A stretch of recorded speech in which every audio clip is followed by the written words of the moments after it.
दरम्यान नागपुरातल्या संविधान चौकामध्ये महाविकास आघाडीचं आंदोलन सुरू आहे। डॉक्टर बाबासाहेब आंबेडकर यांच्या अपमान प्रकरणी महाविकास आघाडी आता चांगलीच आक्रमक झालेली आहे।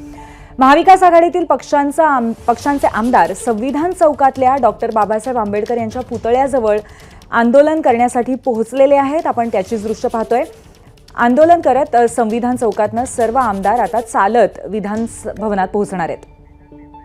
आपले प्रतिनिधी वेदांत नेब आपल्या सोबत आहेत, आपण त्यांच्याशी संवाद साधूया। वेदांत, या संपूर्ण मुद्द्यावरनं बाबासाहेब आंबेडकर यांच्याबद्दल जे वक्तव्य केलंय त्या मुद्द्यावरनं सगळीकडेच आपल्याला आक्रमकता दिसून येते महाविकास आघाडीची, आणि आता त्याचंच प्रतिबिंब कुठेतरी नागपूरमध्ये सुद्धा उमटलंय। वेदांत,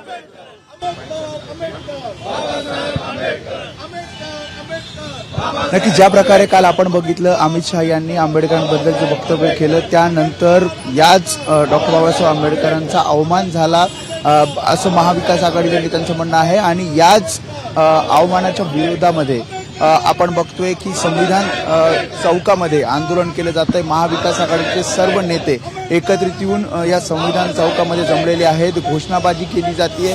त्यासोबत आपण बघतोय सर्वांच्या हातामध्ये डॉक्टर बाबासाहेब आंबेडकरांचा फोटो आहे आणि आता हे सर्वजण अशाच पद्धतीने विधान भवनात जातील। विधान भवनात सुद्धा पायऱ्यावर हे आंदोलन केलं जाईल। काल सुद्धा आपण बघितलं सभागृहात सुद्धा या सगळ्या मुद्द्यावर विरोधक आक्रमक झाले होते आणि आज सुद्धा ठिकठिकाणी आंदोलन केलं जातंय। आणि खास करून जेव्हा हिवाळी अधिवेशन सुरू आहे, हिवाळी अधिवेशनाच्या म्हणजे सभागृह सुरू होण्याच्या आधी आपण बघतो हे सर्व जण संविधान चौकामध्ये जमलेले आहेत आणि इथे घोषणाबाजी होताना आपल्याला पाहायला मिळते। पूर्वी धन्यवाद वेदांत, आपण दिलेल्या माहितीबद्दल। आपण या दृश्यांमध्ये पाहू शकतो आमदार रोहित पाटील, तसंच काँग्रेसचे भाई जगताप, विजय वडेट्टीवार, शिवाय अंबादास दानवे हे सर्व नेते नेतृत्व करत आहेत या आंदोलनाचं।